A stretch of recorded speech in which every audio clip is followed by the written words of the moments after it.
तो आज हम आपके लिए सेकंड पार्ट जो कि लेके आए हैं इसका बिजनेस ऑर्गेनाइजेशन का, बिजनेस कम्युनिकेशन का हम नेक्स्ट वीडियो में जो कराएंगे हम बिजनेस का कम्युनिकेशन का, हम बिजनेस ऑर्गेनाइजेशन के हमने लास्ट टॉपिक छोड़ा था फीचर ऑफ बिजनेस। ठीक है, फीचर ऑफ बिजनेस क्या होते हैं, ठीक है, वो बता दिए थे हमने आपको। कैरेक्टर्स ऑफ बिजनेस वही होते हैं आपके सेम। ठीक है, अब हम बात करते हैं आज ऑब्जेक्टिव्स ऑफ बिजनेस। ठीक है, ऑब्जेक्टिव्स क्या होते हैं बिजनेस के। अब पहला ऑब्जेक्टिव्स बताते हैं इकोनॉमिक ऑब्जेक्टिव्स। ठीक है, इसमें आपका होता है सबसे पहला होता है आपका प्रॉफिट मोटिव। प्रॉफिट मोटिव होता है यानी अगर बिजनेस कर रहे हैं तो किस लिए कर रहे हैं, प्रॉफिट कमाने के लिए। तो ये इसका मोटिव ही होता है ना, प्रॉफिट मोटिव। तो पहला हो गया आपका प्रॉफिट मोटिव। इसका मतलब यह है कि जैसे हमने बिजनेस कर रहे हैं, कोई भी ऑर्गेनाइजेशन खोल रहे हैं, ठीक है, उसका मोटिव हम क्या रखते हैं, बिजनेस ऑर्गेनाइजेशन का क्या रखते हैं, क्योंकि हमें प्रॉफिट कमाना है किसी भी हाल में। अगर हमें प्रॉफिट यानी किसी भी हाल में का मतलब ये नहीं है कि हम किसी से ऐसी मतलब कमा लें, ऐसा तो नहीं है। हमें मतलब ये है कि नहीं नहीं मतलब कोई भी क्रिएटिविटी करनी पड़ेगी। अब इसमें आगे हम ऑब्जेक्टिव्स में पढ़ते हैं। ठीक है, नेक्स्ट है इसका explore new market and creating new customers. आपको एक्सप्लोर करना पड़ेगा न्यू मार्केट को और न्यू कस्टमर बनाने पड़ेंगे। ठीक है, इसमें अगर आप बिजनेस कर रहे हैं तो एक्सप्लोर भी करना पड़ेगा मार्केट को और न्यू कस्टमर भी बनाने पड़ेंगे आपको।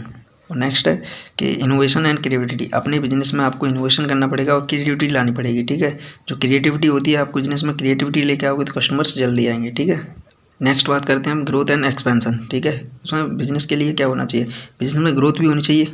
इसमें हम मतलब अगर ग्रोथ नहीं हुई तो बिजनेस फिर क्या है। अगर बिजनेस में आपके में ग्रोथ नहीं हो रही है तो आप ऐसी बिजनेस खोल के बैठे हो तो बिजनेस में क्या फ़ायदा हुआ आपको। नेक्स्ट है आपका सोशल ऑब्जेक्टिव। ठीक है, सोशल ऑब्जेक्टिव क्या होते हैं, ठीक है, इसमें हम बात करते हैं आपकी।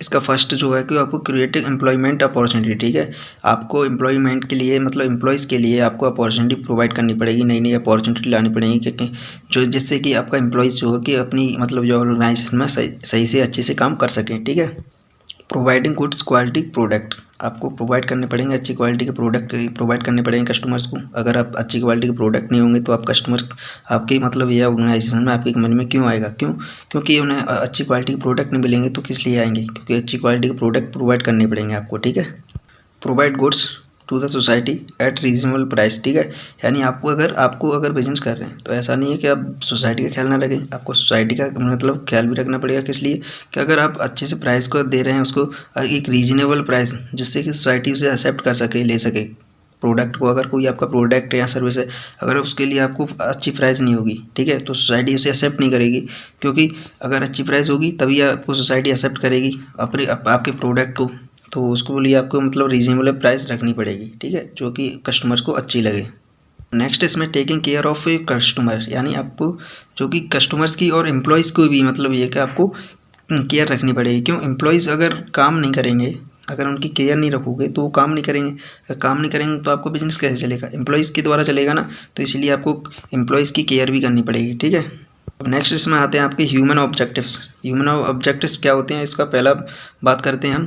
Provide fair wage salary to your employees. ठीक है, आपको जो कि आपकी मतलब ये एम्प्लॉयज़ जो होते हैं, मजदूर होते हैं और जो आपके एम्प्लॉयज़ होते हैं, उनको आपको मतलब ये सैलरी प्रोवाइड करनी पड़ेगी टाइम से। अगर उनका सैलरी आप टाइम से दोगे तभी आपकी कंपनी में जो कि रुक पाएंगे। अगर आप टाइम से सैलरी नहीं दोगे, उन्हें वेतन नहीं दोगे, तो वो कस्टमर्स मतलब जो है कि उनको मतलब लाने के लिए अगर वो काम नहीं करेंगे तो मतलब ये है कि आपकी जो कि ऑर्गेनाइजेशन है वो आपको लॉस में जाएगा। इसीलिए आपको एम्प्लॉयज़ का भी ख्याल रखना चाहिए, आपको उनको सैलरी टाइम से देनी चाहिए। Provide them good working environment. ठीक है, उनको आपको जो आपके एम्प्लॉयमेंट है उनको आपको प्रोवाइड करना पड़ेगा गुड वर्किंग एनवायरनमेंट, यानी अच्छा से अच्छा एनवायरनमेंट प्रोवाइड करना पड़ेगा।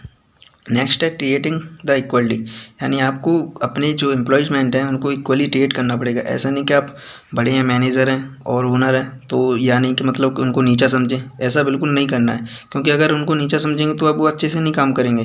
क्योंकि उनका क्या होता है ना कि आजकल उसमें क्या कि मतलब किसी को नीचा समझते हैं तो उसमें आपको प्रॉब्लम होती है कि मतलब कस्टमर्स जो है सही से मतलब ये नहीं आ पाते और एम्प्लॉयज़ सही से काम नहीं कर पाते। Providing employees with growth opportunity. ठीक है, आपको एम्प्लॉयज़ को ग्रोथ अपॉर्चुनिटी देनी पड़ेगी, यानी आपको मतलब यह कि दैट मीन्स इसका मतलब ये सीधा सीधा ये है कि अगर आप मतलब अपने एम्प्लॉयज़ को ग्रोथ यानी अगर लाइफ में बढ़ने का मतलब ये है कि मतलब ये प्रोवाइड कर रहे हो अपॉर्चुनिटी, तो वो अच्छे से आपको काम करेंगे और टास्क को कंप्लीट करके देंगे। ठीक है, इसी वीडियो में आपको इतना ही, हम कंटिन्यू करेंगे आपकी नेक्स्ट वीडियो में। ठीक है क्लास, थैंक यू।